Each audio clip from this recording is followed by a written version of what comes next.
రాష్ట్రంలో ప్రతిపక్షం కేవలం స్వప్రయోజనాల కోసమే ప్రజలను రెచ్చగొడుతున్నారని ఆరోపించారు. రంగారెడ్డి జిల్లా షాద్నగర్ ఎమ్మెల్యే వీరపల్లి శంకర్ కీలక వ్యాఖ్యలు చేశారు. కాంగ్రెస్ పార్టీ రైతుపక్ష పార్టీ అని ఎమ్మెల్యే శంకర్ అన్నారు. గత ప్రభుత్వ హయాంలో రాష్ట్రం అప్పుల కుప్పగా మారిందని ఎమ్మెల్యే అన్నారు. వరంగల్ బహిరంగ సభలో రాహుల్ గాంధీ ఇచ్చిన హామీ మేరకు రైతులకు రుణమాఫీ చేస్తామన్నారు.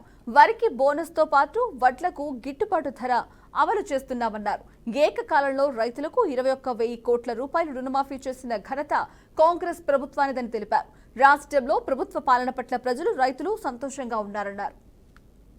రాష్ట్రానికి 7 లక్షల అప్పు ఉన్నప్పటికీ ప్రజలు రైతులు ఒక అవకాశం ఇచ్చింది.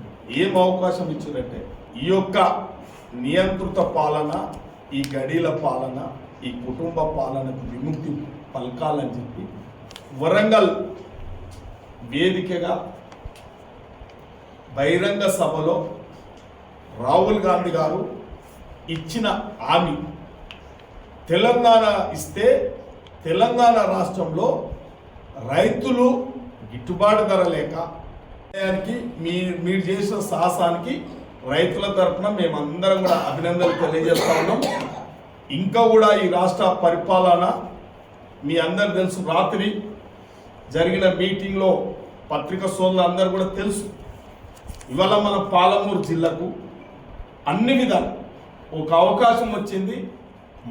మనం కూడా స్వార్థంగా కొద్దిగా అందరం కూడా స్వార్థంగా కొన్ని చూసుకొని మనం రాష్ట్ర మనం కూడా రాకరాకు వచ్చిన అవకాశం కాబట్టి దీన్ని ఇలా మనం సద్వినియోగం చేసుకోవడానికి వేదిక మీదనే ఒక గొప్ప మనసుతో రాష్ట్ర సీనియర్ మంత్రివర్యులకు నేను విజ్ఞప్తి చేస్తున్నా. మీ తమ్మునిగా, రాష్ట్ర ముఖ్యమంత్రిగా, మీ పాలమూరు బిడ్డగా నేను మీ ముంగల నేను ఒకటే విజ్ఞప్తి చేస్తా ఉన్నా. ప్రతి సంవత్సరం 20,000 కోట్ల రూపాయల బడ్జెట్ అదనంగా ఇవ్వాలి. మేము పెండింగ్, నేను ఎవరిని అనదలుచుకోలేదు. ఎవరు ఏం చేసినా నేనైతే ఒక లక్ష్యం పెట్టుకున్నా.